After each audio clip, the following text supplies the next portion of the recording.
ప్రభుత్వం జనగణనతో పాటు కులగణనను కూడా చేపట్టాలని ఏపీ బీసీ సంక్షేమ సంఘం డిమాండ్ చేసింది. ఈ మేరకు సంఘం ప్రతినిధులు విశాఖ కలెక్టరేట్లో తమ వినతి పత్రాన్ని సమర్పించారు. బ్రిటిష్ కాలం నాటి కులగణన రికార్డులు నేటికి కొనసాగడం దురదృష్టకరమని వ్యాఖ్యానించారు. దీంతో బీసీలకు తీవ్ర అన్యాయం జరుగుతోందని వాపోయారు. తక్షణమే ప్రభుత్వం కులగణనను చేపట్టాలని, లేకుంటే తమ పోరాటాలు మరింత ఉధృతమవుతాయని హెచ్చరించారు.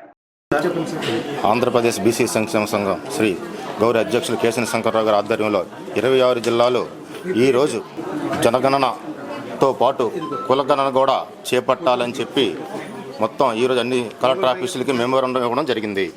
ముఖ్య ఉద్దేశం ఏంటంటే ఎప్పుడో 1931లో బ్రిటిష్ వారి కాలంలో కులగణన చేపట్టారు. అప్పటి నుంచి ఇప్పటి వరకు ఏ గవర్నమెంట్ వచ్చినా సెంట్రల్ గవర్నమెంట్ కానీ స్టేట్ గవర్నమెంట్ కానీ పట్టించుకునే దాఖలాలు అయితే లేవు. కాబట్టి ఇప్పుడు ప్రస్తుతం నెక్స్ట్ జరిగే లోకల్ బాడీ ఎలక్షన్స్లో కులగణన చేపట్టి సమాంతర బీసీలు 50% నుంచి 60% వరకు ఉన్నారు. ధమాకా ప్రకారం రేపు లోకల్ బాడీలో జరిగే ఎన్నికల్లో కులగణన జరిపి ఎలక్షన్ చేయవలసిందిగా కోరుచున్నాము.